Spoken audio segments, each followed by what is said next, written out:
एक बार एक बहुत बड़ा बिजनेसमैन एक छोटे से गांव में जाता है।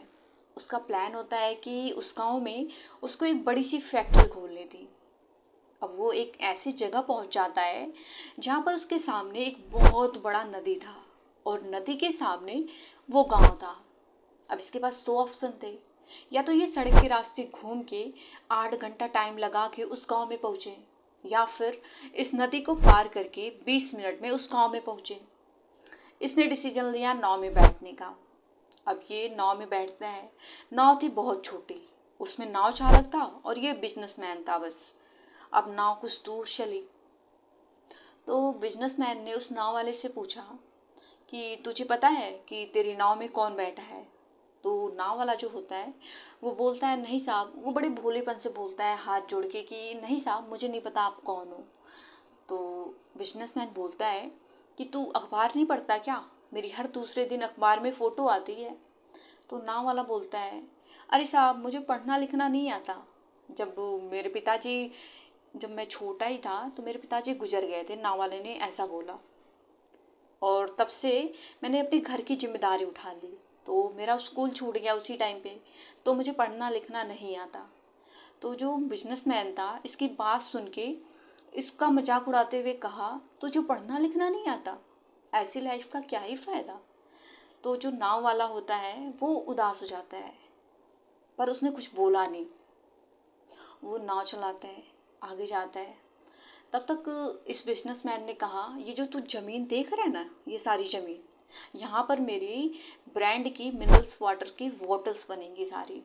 नाव वाले को समझ नहीं आया तो उसने फिर से बोला कि क्या साहब, क्या बनेगी। तो जो बिजनेसमैन होता है वो इरिटेट हो जाता है थोड़ा सा। वो इरिटेट होकर बोलता है कि अरे पानी की बोतलें जो तेरे गांव में नहीं बिकेंगी लेकिन शहरों में ये बहुत ज़्यादा बिकती हैं। अरे तू कभी शहर गया होगा ना, तो तूने देखा होगा कि कैसे दुकानों के बाहर बोतलें टंगी रहती हैं, देखा होगा ना तूने। तो जो नाव वाला होता है वो बोलता है अरे साहब, मैं तो कभी शहर गया ही नहीं, शहर क्या होता है। तब जो बिजनेसमैन होता है वो कहता है तुझे शहर नहीं पता क्या होता है, अरे तेरी कैसी ज़िंदगी है, यही बोलता है। तो जो नाव वाला होता है वो सोचने लगता है। वो सोचता है सही तो बोल रहे हैं साहब, मेरी कैसी ज़िंदगी है, मुझे तो कुछ नहीं पता है। यही सब वो सोचने लगता है। तब तक उसकी जो नाव होती है एक बहुत बड़े पत्थर से जा टकराती है। जब टकराती है तो नाव में पानी भरने लगता है। पानी भरने से उसकी नाव डूबने लगती है। तो जो नाव वाला होता है इसको पता चल जाता है कि मैं नाव को नहीं बचा पाऊंगा, तो बस कूद के अब यहाँ से भागना है, तैर के। यही सोच रहा था तब तक उसने बिजनेसमैन से पूछा कि साहब आपको तैरना तो आता है ना।